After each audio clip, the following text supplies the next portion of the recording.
సూర్యాపేట జిల్లా ఎండిపోయిన పంట పొలాలను మాజీ మంత్రి సూర్యాపేట ఎమ్మెల్యే జగదీష్ రెడ్డి పరిశీలించారు. తుంగతుర్తి మాజీ ఎమ్మెల్యే గాదరి కిషోర్ కుమార్తో కలిసి తుంగతుర్తి మండలం వెలుగుపల్లి, మొండికుంట తండా గ్రామాల్లో పర్యటించి రైతులను వివరాలు అడిగి తెలుసుకున్నారు. ఎస్ఆర్ఎస్పీ కింద నీళ్లు ఇస్తాం, పంటలు వేసుకోండని చెప్పి మరీ ప్రభుత్వం రైతులను నిలువున మోసం చేసిందని ఆగ్రహం వ్యక్తం చేశారు.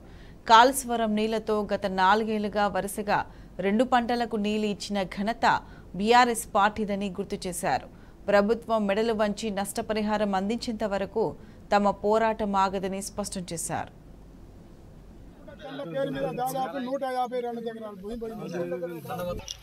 ఈ ప్రభుత్వం యొక్క నిర్లక్ష్యమా, అనుభవం లేనితనమా, లేదా కేసీఆర్ పైన కక్షతోనా, ఎందుకు ఈ రకంగా ప్రవర్తించింది అర్థం కాని పరిస్థితి.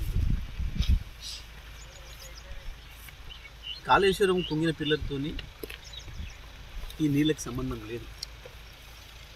నీళ్ళని ఎత్తిపోసుకోవడానికి అవకాశం ఉండే. ప్రభుత్వానికి ఏమాత్రం చిత్తశుద్ధి ఉన్నా, నిబద్ధత ఉన్నా, రైతాంగాన్ని కాపాడుకోవాలి, వ్యవసాయం కాపాడుకోవాలన్న సోయి ఉన్నా నీళ్ళు ఎత్తడానికి అవకాశం ఉండే. మేడిగడ్డ అన్నారు. కానీ ఎత్తిపోయకుండా కేవలం అదేదో పిల్లలు కుంగిన ప్రచారంతో పబ్బం కట్టుకుందాం అనుకుంటుంది ప్రభుత్వం. పని చేసి ప్రజలు మెప్పించే ఆలోచనలో లేదు. కేవలం అవతల వాళ్ళ మీద దాడి చేసి రాజకీయంగా దెబ్బకొట్టి ఏదో కేసులని ఇదని అదని భయపెట్టించి నలుగురిని తీసుకొని దాంతో రాజ్యం చేస్తాం అనుకుంటున్నారు. కేసీఆర్ గారు వచ్చిన తర్వాత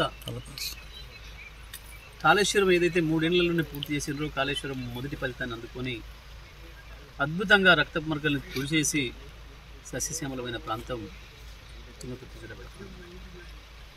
వరుసగా 4 సంవత్సరాలు 8 పంటలు పండించుకున్నారు రైతులు. ఈ 50 ఏళ్లలో రైతులకు స్వర్ణయుగం అనే చెప్పుకోవాలి. ఈ 4 ఏళ్ళు కేసీఆర్ రచన.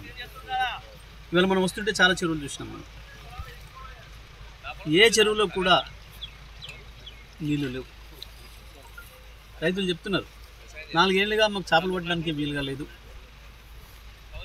కానీ ఇప్పుడు చేపలు కాదు కదా, పశువుల నీళ్ళు కూడా లేని పరిస్థితి వచ్చింది చెరువులలో.